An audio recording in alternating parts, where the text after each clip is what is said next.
So, traditional Jewish, Christian, or Muslim.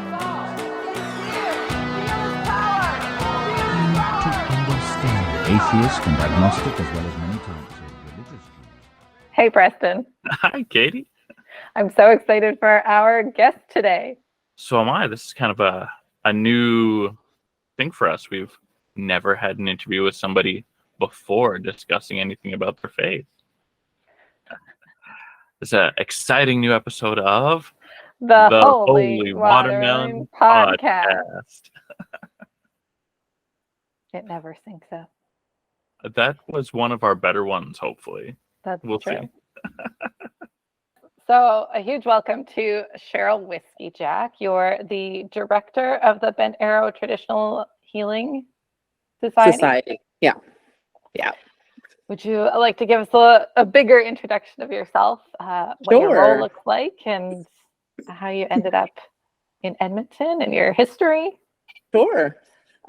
So I during my month off in July, I was sort of reflecting on my time here at Bent Arrow. The last day I was here was June 30th, and we had our AGM, and our AGM is always a reflective exercise for me. It's a way to look back on the last year, and so kind of continued that into my holidays. And I started here in 1995, right out of school. I took the child and youth care program at Grant MacEwan in the 90s, early 90s, and as soon as I got out of school, I came to Bent Arrow to work with indigenous youth. And Bent Arrow started in November of 1994. I came to Bent Arrow in the spring of 1995. So just a few months after this organization was incorporated, I came to ask for a job. And when I went to school, I wanted to work with indigenous youth. That was what I wanted to do for a living. And the practicum experiences I got certainly exposed me to indigenous youth, but not like exclusively. So they were in the mix of the youth that I was serving. And I was excited for the opportunity to apply to work at Bent Arrow because they were really focused on indigenous youth when they started. So I thought, this is what I want to do. I want to work with indigenous youth. I am one of 4 girls raised by a single dad, not all the way. So my dad and mom were together until she passed away when I was 14 years of age. And so my dad became a single father of 4 daughters in an age where you don't want to become a single dad of 4 daughters. So the youngest of us was 10. The oldest of us was 17.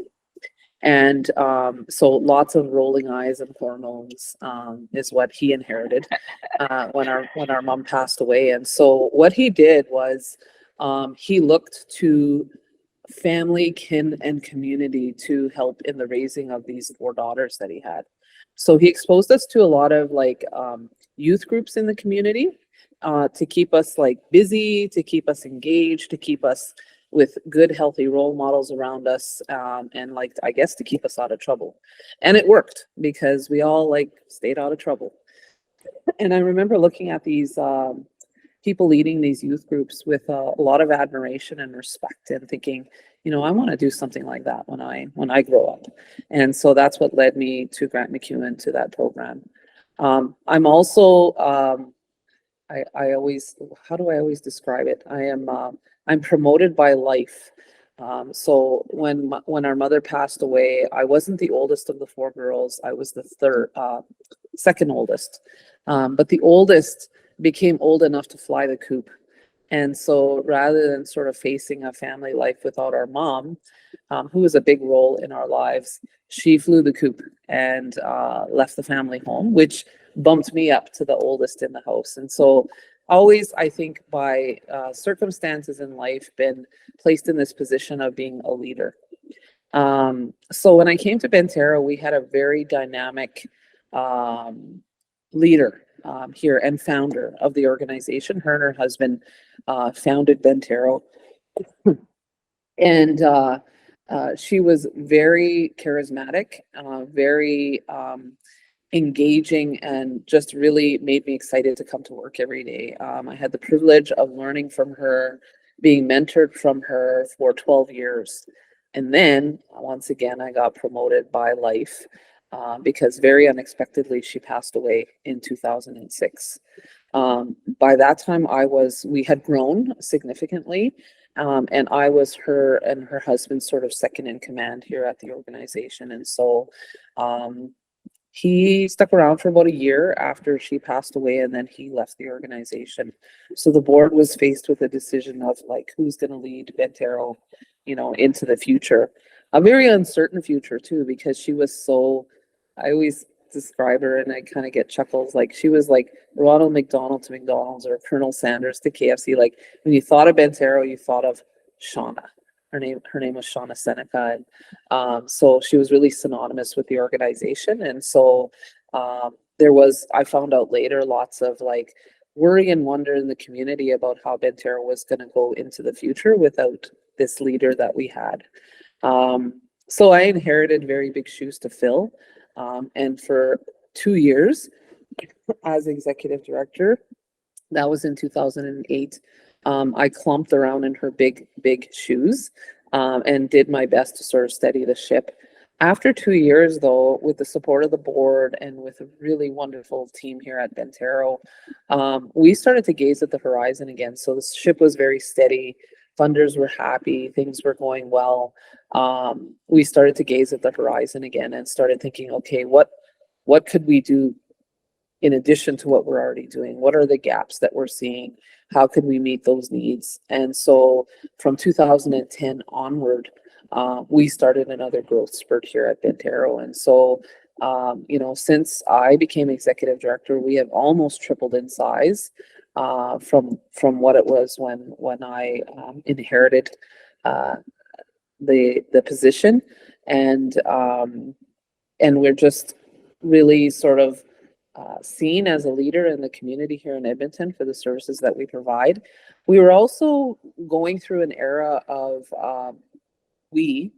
Canada, Alberta, Edmonton was going through an era around truth and reconciliation. So that was happening in my time as executive director. And so we were always seen as a call-in organization. So when I say call-in, I mean, the work of TRC is very difficult work on both sides. And we've always been seen as a very safe organization to learn about the truth and then decide how to move forward from that. And so when you think about what the TRC is asking us to do, it's very, very difficult, very easy to shy away from, very difficult to see how ordinary people can have an impact.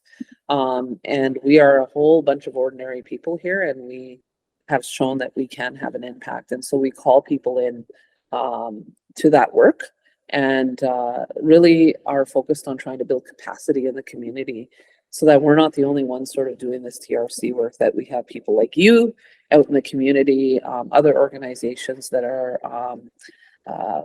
helping us in either spreading awareness or even putting some work behind those calls to action that the TRC laid out. I get so many questions, and once people feel safe, which is one thing that we really work hard at doing, we can get to those things that stop people from wanting to get involved in the work and feel safe in doing that. And once they ask those questions, then everything else sort of flows from that. We had a culture camp here in June, and we welcomed lots of visitors for that culture camp. It was over 4 days, and people were asking me questions that you could tell they've been carrying around for a long time. And they really just didn't know what the answer was. And so they really feel a call to be a part of this work, but there are their own sort of things they don't know that stop them from really engaging in the work. And I was able to have some really like good, frank conversations with our visitors about things. And to me, maybe they're nothing that big of a deal. Just as an example, from one of our visitors, she talked about how over the years, her husband was a doctor in a rural community. And she said, I could sit at home and be bored, or I could get involved. She chose to get involved. And when they left that community, the community gifted her and her husband with many things. And one of the things they gifted her with was this beautiful moose hide, like completely homemade moose hide beaded jacket, like a complete beautiful work of art. And since she left that northern community many, many years ago, this jacket has hung in a closet. And she said, "Can I wear it?" And I said, you know, when you think of when you give a gift to somebody, like you give it because it feels good to give it, and you think of how good it's going to make that recipient feel to receive that gift. That's the energy that was put into that, the making of that jacket for you. And it's been hanging in a closet for how many years, right? So whoever gifted you that coat wants you to wear it. What her worry was that it was going to be, she would be called out for appropriation or something like that. Like, who gives you the right to wear this coat? And I said, do you know the woman who made you the coat? She said, yes, I know her very well. I said, so if anybody comes at you with that, you say, Cheryl Whiskeyjack made me this coat. I was a part of her community for this many years, and she gave it to me as a parting gift when I left her community, and I wear it with pride. And anyone who comes at you with that kind of accusation will know the story behind this coat, and they literally have nothing to say to you. They won't have anything to say to you. If your jacket was made in China, that's appropriation, right? If you bought it off of Shein or one of these sites that are on the internet, that's appropriation. That's when people get upset, right? But something as little as that, to me, it seemed like not a big thing, but to her, it was a really big thing. She wanted to honor the lady who gifted it to her, but she was so afraid of being called out. And these are the things that are stopping people from, really engaging in the work. I could ramble on and on and on. That was a great introduction to Bentero and the work that you've done. As a religious studies podcast, we're going to push the conversation in the direction of indigenous spirituality for a little bit. Okay. We know it's not the same band to band. Can you maybe explain maybe some of the core beliefs that we see across indigenous cultures and where some of the differences are? Yeah, I think there are more. So I think man is what corrupts. I think the tenets of religion, the tenets of spirituality are good, no matter where you look. And then man gets in there, interprets it, and that's where things go sideways. That's what I believe. I always say I swing both ways. I'm baptized Catholic. I grew up going to church every Sunday. I went to Catholic school from K to 10. And I can sit comfortably in church on Sunday as comfortably as I could sit in a sweat lodge on Saturday, because I believe very strongly in like the tenets of both of these ways of living your life. And that's really the way my dad described it to me when I was a young girl. Because I came home from Sunday school, I learned about hell, and I suddenly became obsessed with hell, and I was sure that I was going there because I was so bad. I wasn't bad, but I felt like everything I did was wrong, and I was for sure going to be going to this place called hell. And I started nightmares, and my dad sort of sat me down and said, this is what church is for. This is what we're trying to teach you. It's a way to live your life. It's not, heaven and hell, good and bad. It's not as simple as that. That life is like, and he said it to me in a very like 5-year-old kind of way that really made sense to me. The other thing that he did was he pulled me out of Sunday school because he didn't want me terrified of going to hell.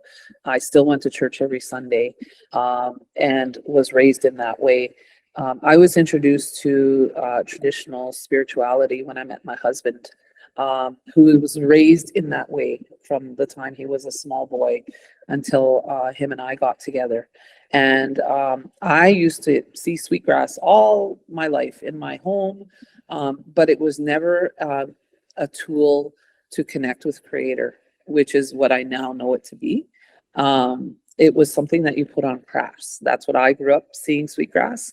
in that way. And so when I met my husband, I started to learn that there is a function to this sweetgrass, and it's a means to connect with Creator. You light it up, and it's like incense. There are so many parallels between the two. You know, you have incense when you go to church, and we burn many medicines, many different kinds of medicines, depending on where you are on Turtle Island, and what's sort of indigenous to your area. But you light those medicines, and it's a way to connect to Creator. It's a way to, you know, our belief is that when you pray to Creator, that smoke carries your prayers up to the Creator, and that's sort of the teaching behind those medicines. You know, I actually did a paper when I was in Grant MacEwan on this very thing, and I talked about, you know, and I see it now on social media, like nature is my church, right? And everything we needed to learn to live a good life was out in nature. So, you know, you had the stars, you had in the sun, the moon, you had the trees, all the animals, the winged ones, the bugs, the fishes, like every part of nature had a part to play in, something to teach you about how to live a good life. And then I remember doing this paper and talking about, you know, the disciples, and the disciples had all these teachings for people. And so there are, for me, many parallels. And that's just the way I approach religion and spirituality, and something I've been introduced to very recently because of the work we're doing in Newtown. We're doing work with newcomers to Canada, and it's given us a lot of exposure to Islam because many of the newcomers to Canada are Muslim, and like really feel a connection to the teachings of Islam as well, because they're like, again, there's so many parallel teachings within Islam that I can connect to. And one of the things that we found in our work with newcomers to Canada here at Bent Arrow, so we serve newcomers to Edmonton who are moving from a rural, like First Nations community, and we have a newcomer service called New in Town, and we help these newcomers, Indigenous newcomers to the city, make a good transition into the city. So if you've been born and raised on a reserve in northern Alberta and you come to Edmonton, it is like another planet, right? It's just busy, it's complicated, it's loud, it's like, you know, you feel very small in it. And there's just so many things to navigate. And that is a very similar experience to a newcomer to Canada. All of those things are very similar. And one of the things we learned from engaging with other newcomer serving organizations, so these would be the ones that are welcoming Syrians, Afghanis, Ukrainians, but primarily with the Syrians, because this is when this work started, we started learning from our Syrian refugees that were coming over how they could so connect with Indigenous people here. And the reason why is because our teachings are very similar. Sort of some of the tenets we have, values, all of those things are very similar. Connection to the land is very similar. Kinship structures are very similar, and the value of kinship in our communities is very similar. So they started talking about how they could really like connect with Indigenous people, but media and even people in their own communities here who are already settled were telling them Indigenous people, like it was a very negative story about Indigenous people. So they're hearing the stories from us, and they're like, oh, that's what we think. Oh, that's how what we believe too. And but then they look at the media and community and hear that Indigenous people are like, it's not good. Don't connect with them. They're not good, right? And so we've done really a lot of work with newcomer serving organizations to really change the perception of newcomers to to Canada about Indigenous people. And when you think about it, newcomers from other lands really have a connection to their territory, to their land, very similar to the way we do. So Syrians are very sad, even though terrible things are happening in their country, they're very sad to leave their land and feel very connected to it. And so they can really connect with us on that connection to our land here. So yeah, those are some of the thoughts I have around like religion and spirituality and the differences between the two. I just see so many similarities that I don't really have a struggle. I know there are struggles in our community, feeling like you have to pick one or the other. But I just think I've been blessed with a wonderful dad who gave me a very balanced view of both, and that's what I share with the young people that I have influence over in my life. That's awesome. Preston, did you have any questions before I pick one? I'm curious if you can share with us some more specific religious or spiritual beliefs to your own life or to the people immediately around you. Specific in what way? Like just be specific. Like creation myths or Okay. spiritual stories. Right. Yeah. Oh, so there are there's parallels there as well. One of the parallels that I often speak about is the Great Flood. There's the Great Flood in the Bible with Noah and the Ark. And in our creation stories, there is a Great Flood as well. And I think if you look at any major sort of religion, there is a Great Flood in their creation stories as well. So that's one of the ones that comes to mind immediately, is that there's this creation story in our creation story. It was about similar to Noah and the Ark, that man had gone astray, and it was sort of a reset, and in our creation story it was sort of a similar story, and so it was a way to hit reset. And in our story it was about three animals that were like out on the water, and it was the muskrat that was able to swim the deepest and the furthest. And what they wanted them to do, these three animals, was who can go down the furthest and the deepest to see if they can reach land and bring a piece of that land up to the top. And so many of these two other animals tried and came up and went, I can't do it. Like I couldn't get there. And the muskrat was able to do it. So the muskrat was the one who was able to go down, get that piece of land that we started over with. Here in this experience that we're having here today. So that's one of them. Another one is and I don't even know if this is like one that would be in the Bible actually, but it's something that's come to mind because very recently I attended a production at the TELUS World of Science, and it was on the stars. So when you think about the stars, we've all been looking at them, for thousands of years, from all over the globe. And there was a way of sense making what we saw up in the heavens. Even for indigenous folks, there was a way. We used them to help us tell directions. We used them to help tell our stories. So similar to, like, I guess, Greek mythology and all the constellations. We had a way of looking at the stars as well. They saw, people with bows and arrows, and we saw bears and deer and moose, and we made sense of the stars in that way. What other ones? I think about also rites of passage. Rites of passage, stories that come from like the Bible and from our stories.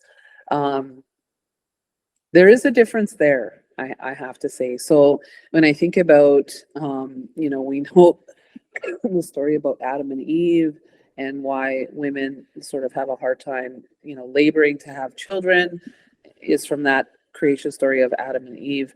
And in our communities, women, so I think that's where this sort of patriarchal view of women came into play with the story of Adam and Eve. In our communities, women are like very highly honored. And so when women have their moon time, their menstrual cycle, that is a signal to the world that we have the power to bring life into this world. That's our power. And we are, because of that power, we are more powerful than any man. Because literally without us, there would be no mankind, because we're the ones who bring life into this world. And so, this is one of the ways that I grew up sort of conflicted between the two. If there was anything, was this time in my life when I started to menstruate, and hearing one set of stories from church and another set of stories from, once I met my husband and started learning about our stories and culture. And when I learned about our stories, I was like sitting up straighter in my chair, because it wasn't a negative story about why it is that we have this cycle every month. It was a good story of power, of responsibility, even, that we have this tremendous responsibility that we bear as women because we have this power.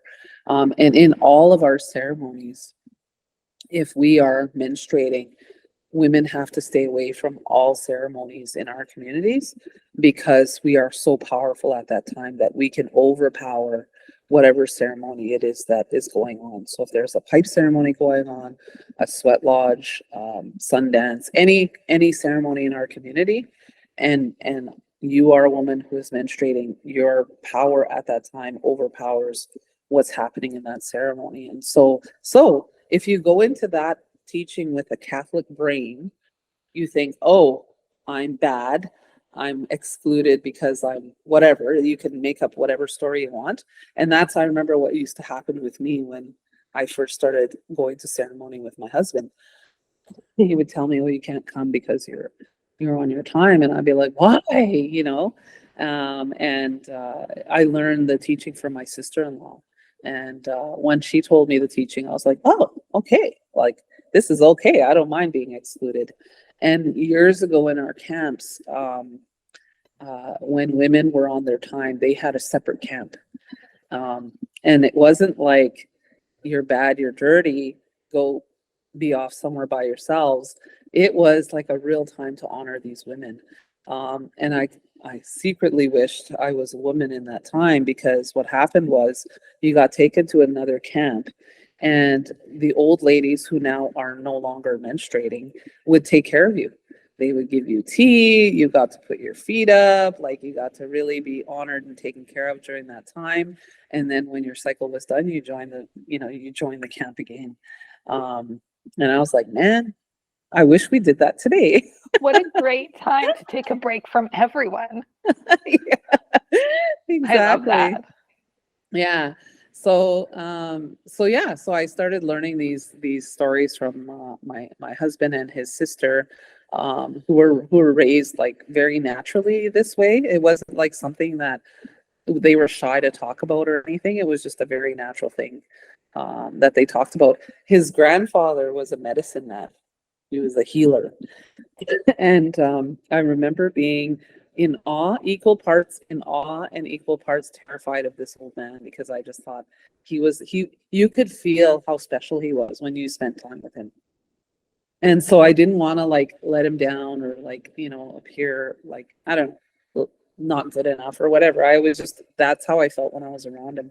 So one time we were going to visit him in Saskatchewan, and I was on my time. This was pretty early on in our relationship. And he says, oh, when we get there, he says, go and tell they called the grandparents the old man and the old lady.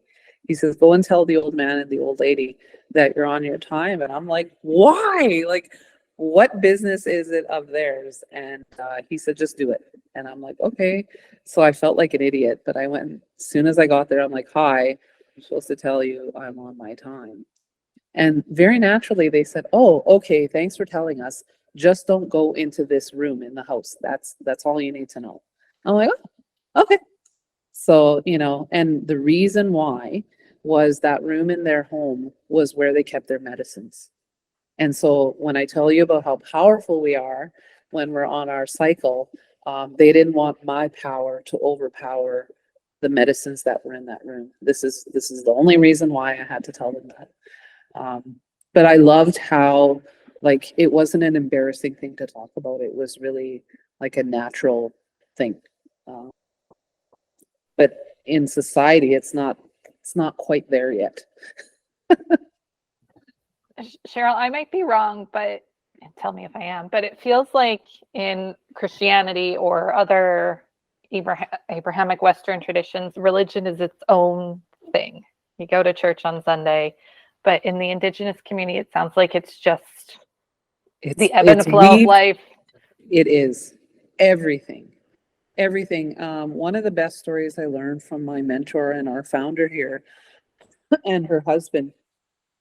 And I love this story because it actually is a very core part of our entire practice model here at Bentero. And so the story that they shared with me, and it is at the root and core of how this organization got started, was that everything we did back in the day, everything was a ceremony. So as soon as you open up your eyes in the morning, your ceremony has begun, right? So every experience you have throughout that day is a part of your ceremony. When you prepare a meal for your family, that's a ceremony. And the reason why we think mom makes the best this or grandma makes the best that is because mom and grandma put love into that thing that they make the best of, right? The best pierogies, the best cabbage rolls, the best whatever. They make the best because they put their love into that for their family, because this is going to be nourishing their family, right? And that is the ceremony. When we were building our homes, the men were building our homes back in the day, putting up our teepees, our wigwams, whatever our home structures were, that was a ceremony. And if you went into that ceremony with not a good heart and a good mind, if you were preoccupied with something else, if you were thinking about, how you're arguing with somebody or disagreeing with somebody in the community or whatever, you're not going to be focused on the task at hand. And then guess what? Your structure will take on water if it rains. It will blow over in a stiff wind. Like this is why it's important to go into that ceremony with a good heart and a good mind, right? Building our weapons for our hunt. When we were going on a hunt, that hunt was going to sustain our community, right? So it was really imperative we went into a hunt with a good heart and a good mind, and that was a ceremony. And we went into that, asking Creator for us to have good outcomes, because it meant that people in our communities would be fed. Making our weapons for that hunt was a ceremony.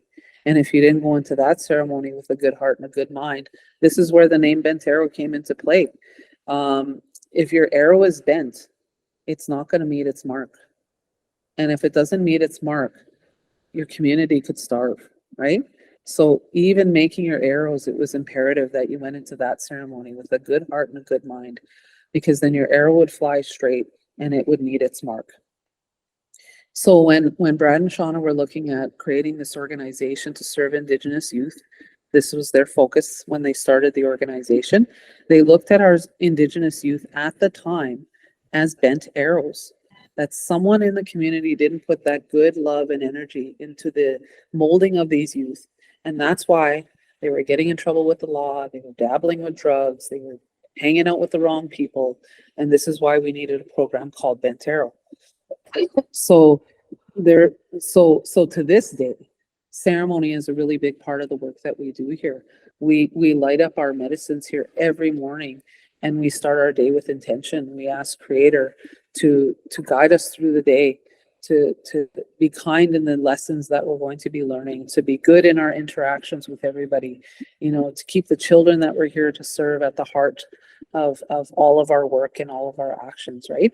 And it doesn't mean that every day is a great day here. It means that we're guided within whatever happens within that day, right? So it doesn't make everything perfect every day, because it certainly isn't that way, but it gives us guidance through that. So these days, our practice model at Bentero is called practice as ceremony.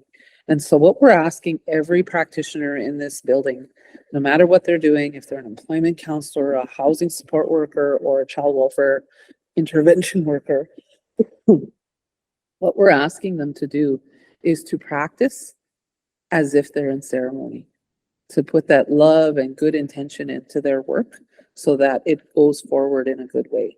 And it makes so much of a difference with the folks that we're serving, because a lot of the folks we're serving are here voluntarily, but a lot of the folks we're serving are also here because they're mandated to be here. It's not their idea to be involved with Bantero. A judge has said you will do this or you'll lose your kids or whatever, right? Or a probation officer has says we want you to take this program or you're going back to jail, right? So they're not all, oh, happy day to be here. But when you practice in this way, it just creates those conditions where people kind of go, okay, maybe this is different. I have so many follow-up questions. Ask away. Oh, where do I even start? I mean, we were introduced by your employee and our friend Vernon. What does ceremony look like for non-Indigenous people? This might come back to the culture day questions and people feeling like they're appropriating. I guess if he's an employee and you're telling him to do it. Yeah. It is not appropriation if you receive those teachings. And so what I haven't told you is that my friend and mentor who started this organization, Shauna, herself was not Indigenous. She was Scottish on both sides of her families. She was so Scottish. She Highland danced growing up, like she was Scottish. And when I met her, like I talked about how charismatic she was, and as a helper, she got exposed to ceremony as in her work as a social worker, and that is where what she told me was that's where she found her spiritual home. Was raised going to church with her family, but when she got into ceremony, she said, I felt like this is where I belong. This is where I need to be. And so she lived her life in that way, and she lived her life with those teachings. And when I met her, I was sure she was Métis. She looked like you, Katie. So she could be Métis. And I convinced myself that she was. And I remember meeting her mom. Her mom was the whitest white woman you ever met, and proper as can be, perfectly coiffed, lipstick on her face. She was raised in that era, of very properness, and a lovely lady. And I thought, oh, she must get it from her dad. And then I met her dad, and he was the whitest white guy you ever met. Really wonderful man. But he clearly wasn't Métis or Indigenous. And I went, oh, she must get it from her mom. And I already met her mom. So this is how convinced I was that Shauna herself was Indigenous in some way, because she just lived her life in that way and received those teachings, and that's the way she lived her life.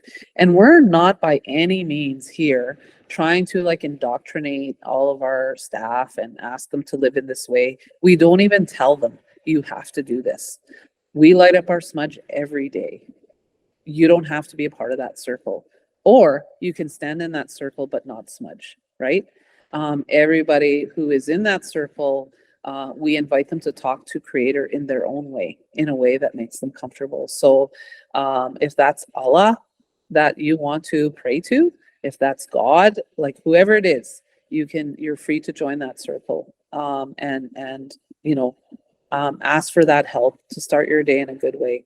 That's what ceremony is, right? So when I boil it down, like I told you, as soon as you open your eyes, think of your life as a ceremony, and think of your whole day before you as a ceremony. And when you open up your eyes and you look out that window and you see the sun shining, like we can all in this room relate to how that feels, right? Like it's like it gives you a good feeling in your heart, in your mind. Like it's like a gift from Creator, right? This feast for your eyes and the warmth on your skin and all of that. That is a gift. Be thankful for that. That's a part of your ceremony, right? I even talk to people about land acknowledgements, because those are really something that people are doing, but they're not sure why they're doing it, and they're not sure how to do it. And there's a lot of uncomfortableness with it and awkwardness with it. And I tell people, go on Twitter in the morning or any social media platform, and someone who's running in the river valley and takes a picture of the dew coming off the leaves or the sun shining through the leaves or the river flowing, they're doing a land acknowledgement, right? because they are feeling the gifts of the land that is there for them to enjoy, right?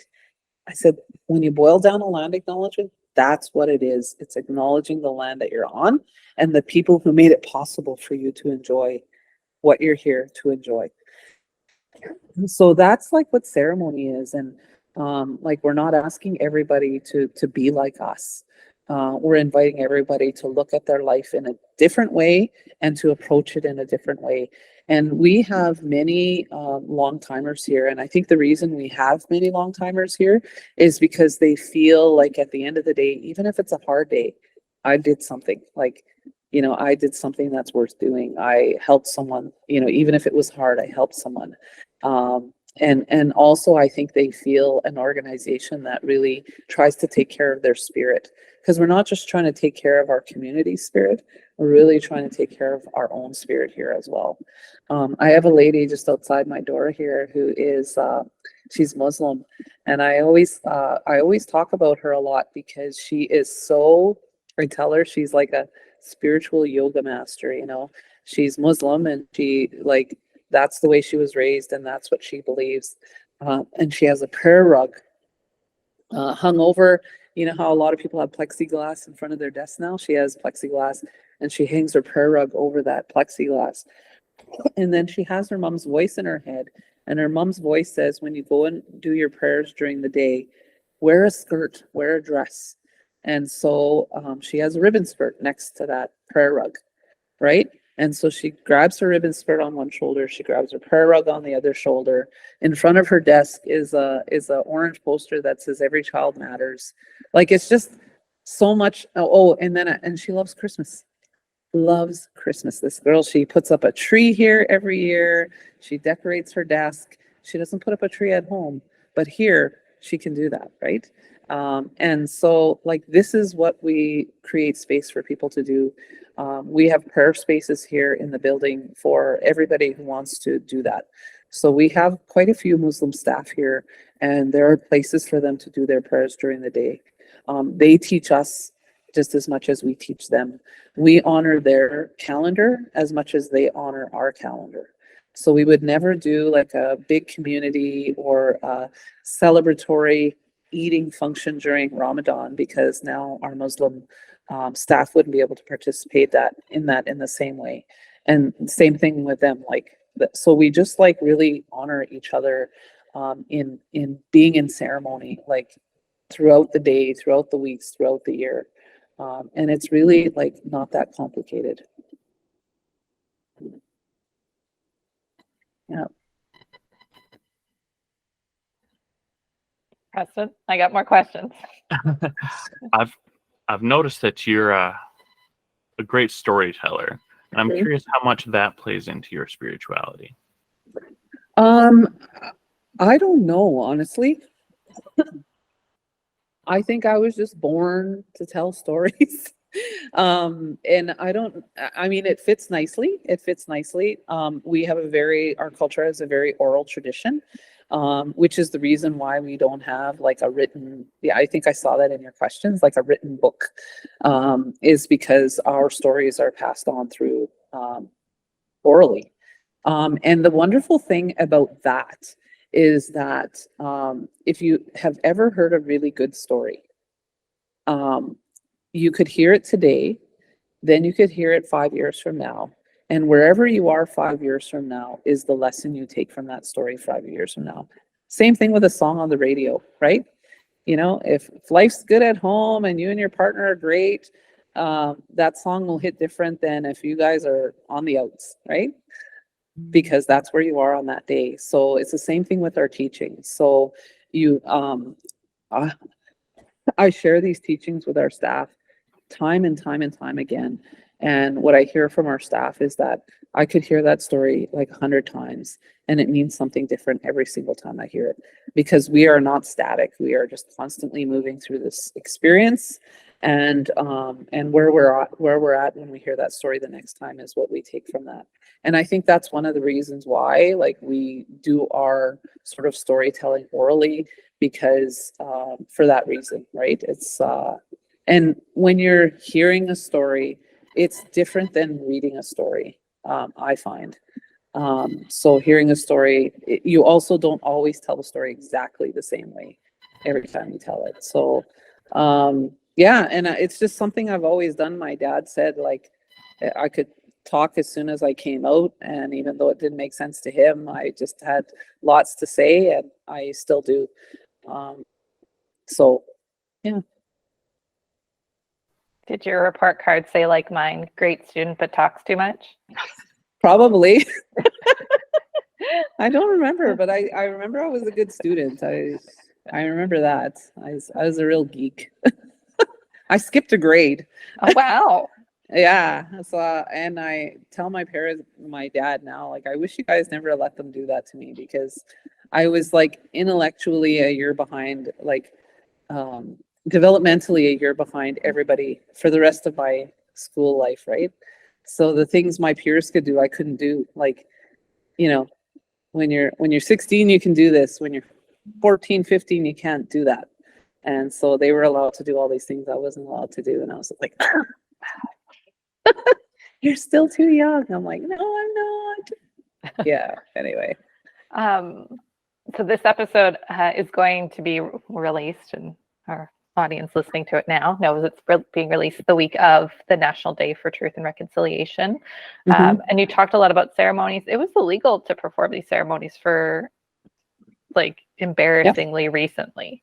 Yes. Can you talk a little bit about that and some of the ongoing ramifications we see in present day generations that lost some of this? Absolutely.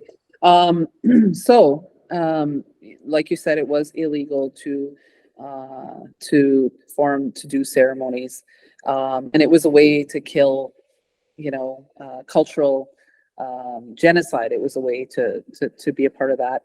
And so what our communities did was they took their ceremonies underground. They took them deep into the bush, and we performed our ceremonies like nothing was happening.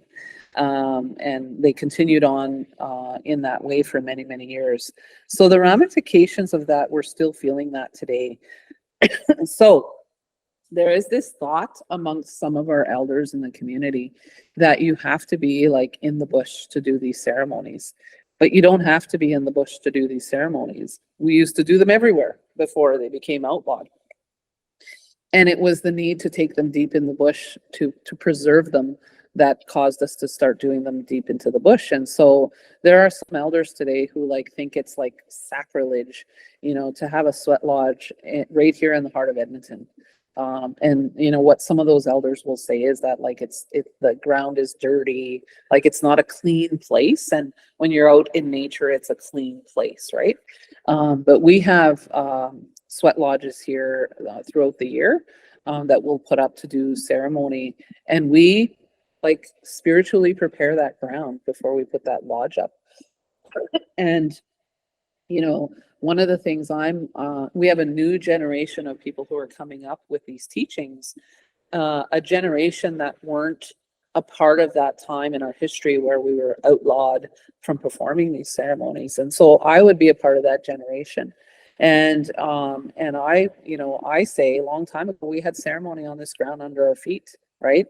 And why should Sikhs, Muslims, Jews, Christians be able to go to any temple, church, mosque in the city, but Indigenous people whose land we're on can't go to their spiritual place to have ceremony in the city that we live in? Why do we have to go out of the city proper to be a part of those ceremonies?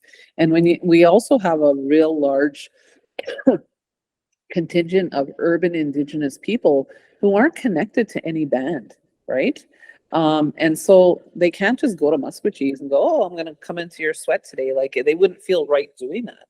And so having those opportunities in the city proper become very important now. And we're starting to see those opportunities come up for people to attend ceremony right in the city proper.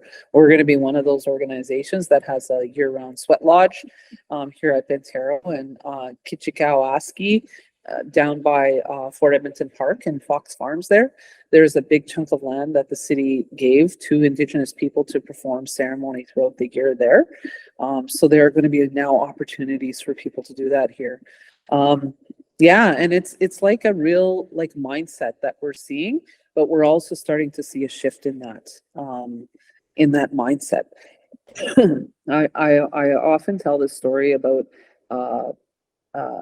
us preparing food. There is like a ceremony to prepare food for a feast. Like there are protocols and rules that you follow.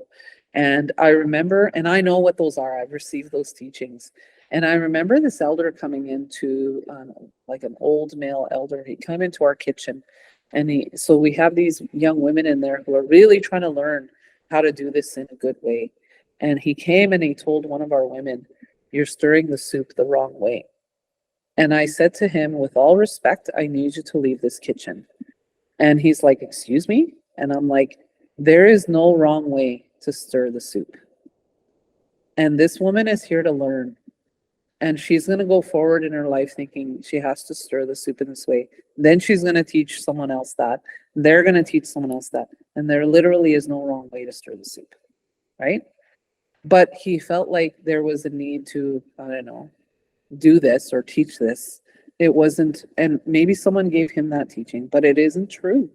And so we're really like trying to hang on to the good. And so if you talk about how there could be barriers for like settler folks to learn about Indigenous ways and ceremony and appropriation, and like these are the barriers that stop people, they're the same barriers in our community. So if we've been so disconnected from culture and now we want to learn, but then we get an elder who teaches us harshly, like how does that make you feel good about ceremony, right?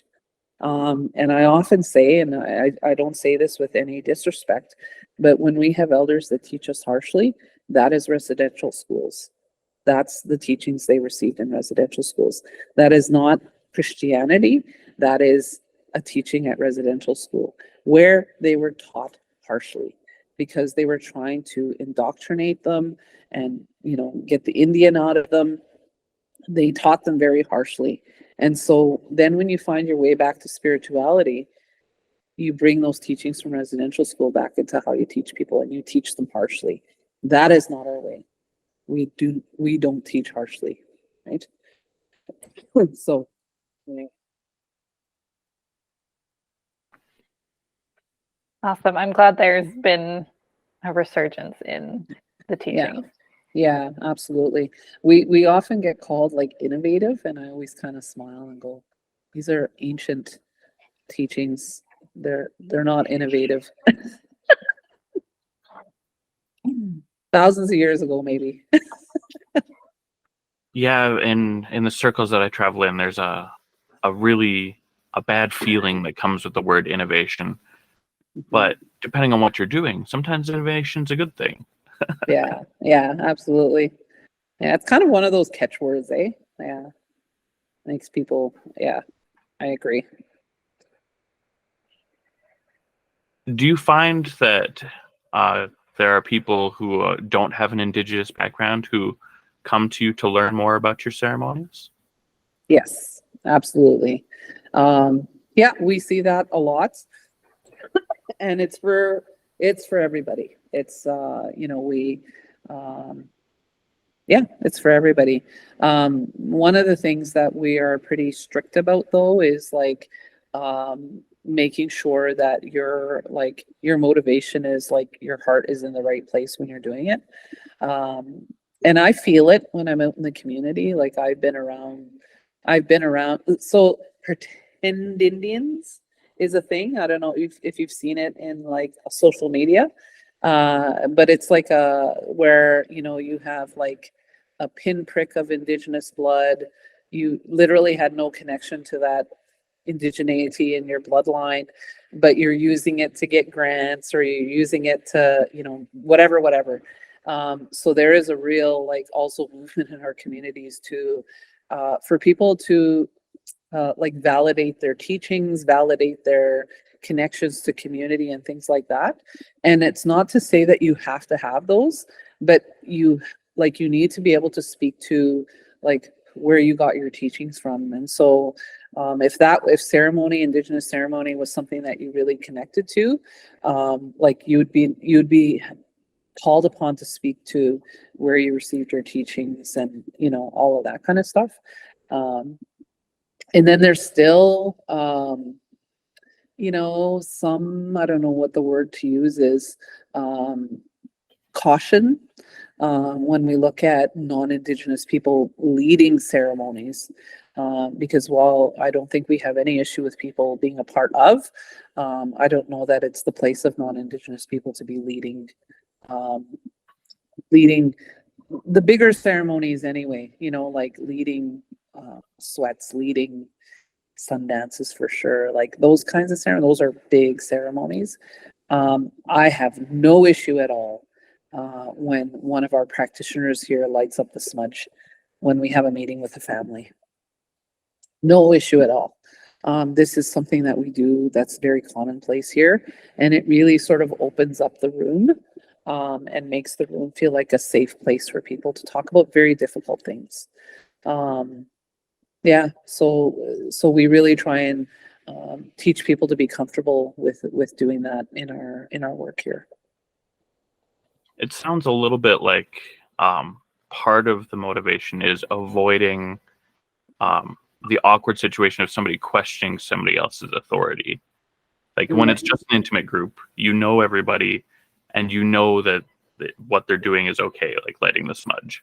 But yeah, if you've got 100 people or 150 or whatever the number may be, and you don't know everybody, and you likely would have an increased risk of somebody questioning whether or not somebody has a right to take that position. The other thing that's happening in the world is monetizing ceremony, right? So, you know, you look in Christianity with the electric churches, it would be the same sort of scenario in our communities where, you know, you have people who are saying, and I've seen it, come to our healing retreat and pay us like $2,000 and we'll heal you, right, from whatever it is you're ailing from. And, you know, and sweat lodges could be a part of that. Like there could be all kinds of like indigenous ceremonies. It's the same sort of thing in our communities that we are very like hypersensitive and cautious about, because you should never, like our teaching is you don't pay for ceremony, right? So if you ever are asked to, that is not the proper motivation to be gathering people for that ceremony. So I would caution you against attending something like that, or the promise, you know, for this amount of money you're going to learn this or whatever. Like it's just now, like, so I'm going to qualify that because we offer training here for the community, and it is monetized. And we're not selling spirituality though. We are selling, it is a way to keep the lights on and the work happening. And so what we're trying to do when we charge people for coming to get some of those trainings here is we are really trying to build capacity in the community. So, you know, many of the things that I've talked about, we will talk about in these trainings that we have here. Practice of ceremony, for example, is something that we charge people out in the community to come and get that teaching, but then they go out into their, you know, organizations and really try to sort of put that into their practice there. And they can always come back and say, like, you know, we need some support or whatever. So that's different. But, you know, going to a Sundance and getting charged for it, going to a sweat lodge and getting charged for it, that is just not our way. You know, we've had people from our own community sort of piss us for, you know, charging for these things. But I literally tell them, like, how else are we going to be able to create a movement out in the community? We have to pay people to do these things. Like, so if we have to pay them, the money has to come from somewhere. And it's not about making $1 million. It's really just about keeping the lights on and the work happening. So we really are careful about looking at, you know, what are we charging, and you know, is it reasonable and all that. So and as long as it gives us the ability to continue to do the work, that's sort of our benchmark. And like the culture camp I talked about earlier on, it's a 4-day camp. We never charge for that. So what we do for that is we get grants and things like that, so that everyone who comes to attend that camp, they come and they are fed, they're watered, they're taken care of while they're at camp with us, and they don't have to worry. They just come and get teachings. That's the way it should be. It's a lot of effort to avoid the damage of capitalism, but we got to pay Yeah. those bills. Yes, exactly. 100%. Yeah. But it looks like you're doing a lot of great things to minimize that capitalist damage. Yeah, and I also like I meet the doubters as well. Like, so when I get people in the community who say you shouldn't be doing that, I'll say, come and let me show you what we're doing. So, and then you can have an opinion. But if you're just having an opinion that we're charging for this, like I want to tell you more, and I am usually able to change minds, because it's not, like I said, it's not about making a lot of money. It's about keeping the lights on and the work happening. Yeah, Bentero does amazing work, and you have so many programs. Yeah, Like we have lots. Yeah, and lots of people want to work with us. You know, the latest surge we had is with the city of Edmonton. The city just really likes working with us, and they keep calling and saying, "Can you do more? Can you do more?" And just because I think the work is so important, we're doing more. And you know, the latest work we're doing is around transit safety. It's around downtown safety, and I think it's so important. It is so important because you can look at the 6 o'clock news and have all kinds of reactions to what you're seeing about what's happening. But I'm there saying, you know, there's another story about what's happening downtown, and we can't just clear out the bad people. There's people out there who are really suffering, and we need to address that. And the system, this society and this system created those people who are suffering. So, you know, the young man who killed those 2 men in Chinatown a couple of years ago, or a year ago, just a very random, unprovoked attack on 2 men in Chinatown, and they were murdered. And there was lots of like provocative storytelling on that in the news. And of course, it's meant to be provocative. And so when we're talking about downtown safety, I'm saying society created that man. So where is the accountability there? You know, this young man grew up in child welfare, disconnected from his community, from his culture, from his kin. He eventually got involved in the young offender system. He eventually got involved in the adult system. Like, he has never had the chance to be loved and welcomed by his own people, and grow up with those teachings. And this is what we created by disconnecting him from that, right? So I don't in any way condone or excuse the actions that he took. But at the same time, if we're going to look at downtown safety, we have to, like I keep telling them, we have to turn off the tap. And the tap is, we still have a child welfare system that today eclipses the disconnection of kids from their culture and community from the residential school times, right? So we are still taking kids in huge numbers, and then when they grow up, they are lost and disconnected. And so we need to start, while they're involved in that system, keep them connected to kin, keep them connected to culture and community, language, all those teachings. And then when they turn 18, they don't have to try and reconnect to that, or connect to a negative source of connection, like a gang or a street family, you know? Yeah, this is what I talk very passionately about when we do partnership work. It's not a simple solution. And it involves working in the present, but it also involves like working upstream, and working with kids that we're creating today if we don't do something different now. I knew that kid. Oh. I knew that kid, and it didn't take me long to figure out, like, we created him. Society created him. Yeah. Absolutely. sad. Yeah. Yeah. It's I'm glad there's more of a spotlight on it. I'm sure Yeah. you are too. But Yeah. truth and reconciliation, like you said, isn't easy. No. What can our listeners do if they want to learn more about truth and reconciliation, or steps we can take? Come to Bantaro. Come to Bantaro. We have so much going on here. There's teachings that are happening like all the time. Our website and our social media pages always have ways for people to engage. We have a camp every spring. We have round dance in the winter. Teachings going on throughout the year. September 30th, we'll be doing something. And actually this year, our theme for September 30th is all about allyship.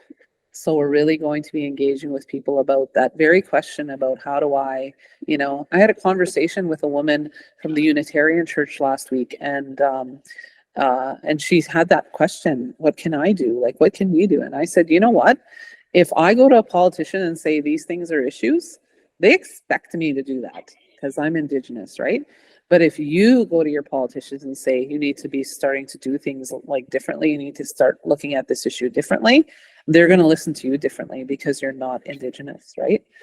So if we have enough of a critical mass of people who are holding politicians more accountable on some of these things that I'm saying all the time, they will listen with different ears because they see that as their base, right? Yeah. So September 30th, so many opportunities for people to connect here. And then there's volunteering. There's another great way to engage and learn. Our volunteers often say, I got more out of it than I put into it. So I always kind of get embarrassed and say, thank you for letting me volunteer. And I'm like, well, thank you for volunteering. No, I learned so much just from being here today. And I'm like, oh, okay, good. So I'm starting to believe that, that while they performed a service that is really important, they also learned while they were there. So that's awesome. Anything maybe for our listeners that aren't local to Edmonton that they can check out?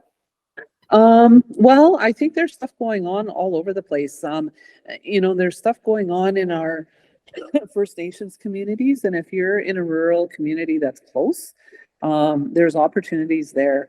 I often hear from people too, I grew up right next to Reserve, never went on there, and if I did, I was scared. Those days should be over. There should be no reason for people to be scared. Powwows are for everybody. Those gatherings they have in those communities are for everybody, and there are real opportunities to learn, and folks will be welcome when they come.